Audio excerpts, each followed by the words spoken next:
Welcome to this video on yoga for golfers. My name is Paul Fox. I'm an 11 handicapper at Ely Golf Club in Cambridgeshire. But I'm not in this video going to coach you on golf. I'll leave that to the PGA professionals. But for the past 20 years plus, I've been practicing and teaching yoga and working with sports people and athletes, including golfers. And over that time, it's become apparent to me that if golfers can understand a little bit about the anatomy of the spine in particular, they can really focus some additional practice at their convenience. 5 or 10 minutes a couple of times a week would be absolutely fine to maintain the kind of movement and flexibility and strength that is really fundamental to maintaining the structure and dynamics of a golf swing. So there are two videos. In this first one, I'm going to talk a little bit about the golf swing and how the body moves when we swing a golf club.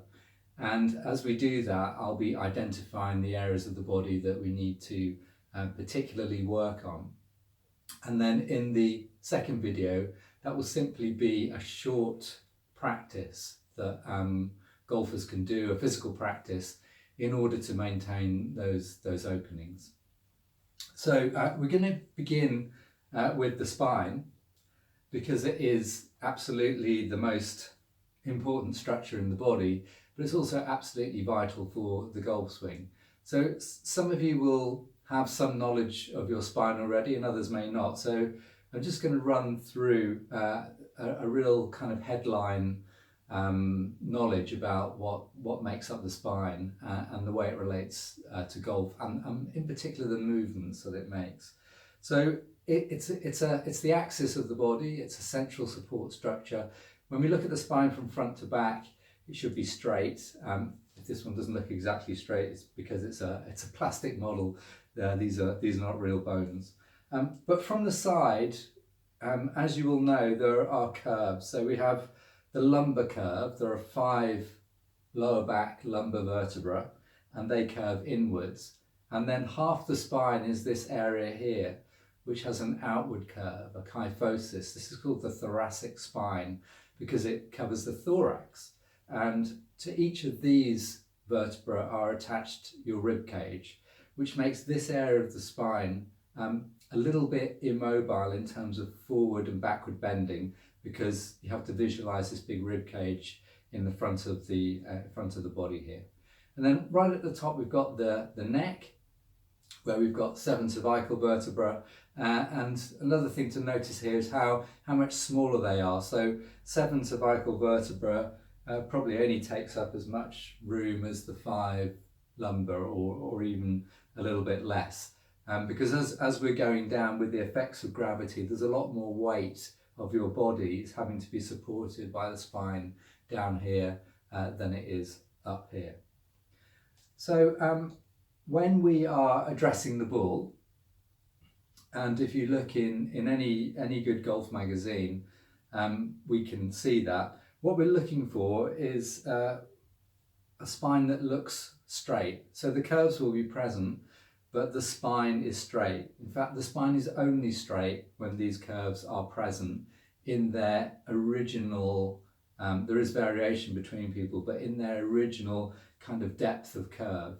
So when you have a spine that isn't straight, particularly in older golfers, it's usually they become a bit rounded in the thoracic area.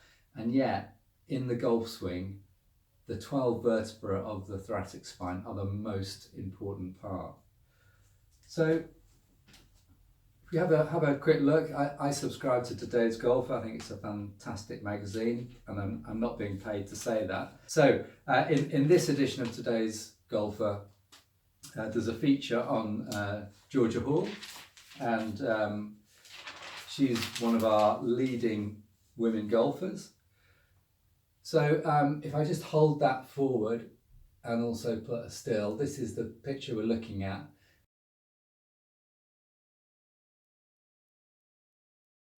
And what we're noticing is, although she's bending forward at the hips, she's maintaining all her spine angles.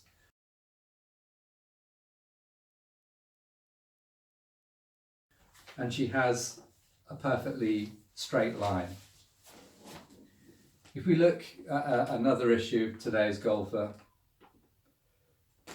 this is just simply a one of the pages on the game improvement coaching pages.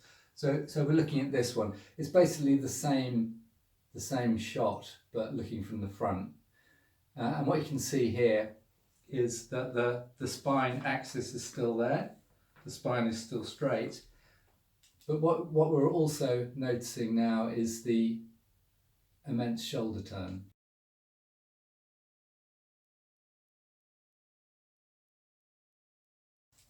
So that phrase gets used a lot if you've had some coaching about turning the shoulders. So in the golf swing, the head remains still, the shoulders turn, and then something happens with the hips. So let's just break that down. The head is the easy bit, really. The head and the neck, this part of the spine, is highly mobile, and one of the jobs in the golf swing is just to maintain stability and stillness in this area. But you need to turn the shoulders in order to create the movement back on the backswing of your club. So these 12 thoracic spine, if we just look at them, we can see that actually they're engineered to do a rotational movement.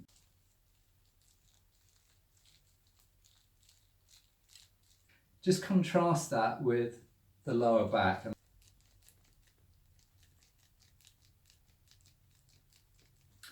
So when you're standing and addressing the ball, you will also have been told this. You'll be flexing the knees, little bend in the knees, your quads will be working strong. You'll be creating a strong platform and connection down to the ground through your golf shoes. As you do the backswing, you're engaging your core muscles, or you should be engaging your core muscles, because you're going to stabilize the pelvis and you're going to stabilize the lower back.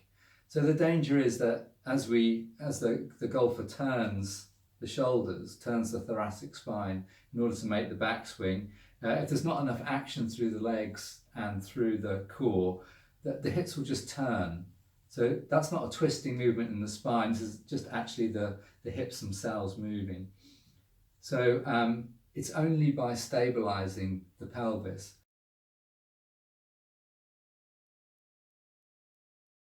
where the hips have remained pretty much where they started. They may turn a little bit to the right on the backswing, but in comparison to where the shoulders are, that's where all the energy, that is the torque, the twisting force that we're creating, and it is all done by this area of the thoracic spine.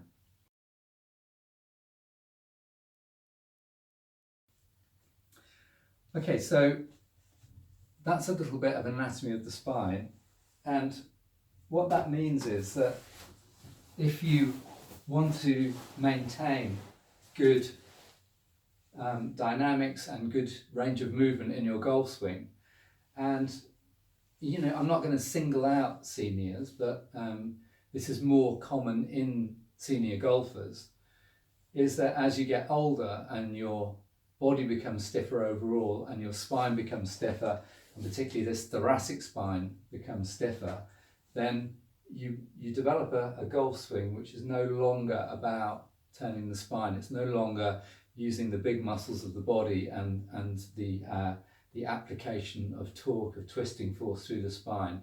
Instead, it becomes very army. So it's very common for seniors to lose a lot of length and have very much of a windmill arm action. Now, if your spine is seriously stiff, or if you have arthritis of the spine, ankylosing spondylitis, then you're not going to be hitting the ball like Dustin Johnson 300 yards as a result of doing the practices in the next video. But what you can do is perhaps arrest any further stiffness, and I hope that many of you will get quite a bit of movement back. So spinal mobility is going to be a key component of the practice. Twists, and within that, especially thoracic twists. So that is the area we really need to focus on. We want to mobilise the whole of the spine, because even when you do forward and backward movements with the spine, that also helps with twisting movement. If you just maintain the overall flexibility of the spine, it does all its movements more efficiently. So the other thing we're going to work on is a little bit on the hips. So that'll be some mobility. It'll be some core strength to support the hips and the lower back. And in the legs, we'll be working on some squats, which can be really painful, but we'll make those nice and accessible. And finally, we're going to work on the feet, which is often a massively neglected area. So there's some clever ways we can keep the feet subtle, and that has a beneficial effect on the whole of your posture.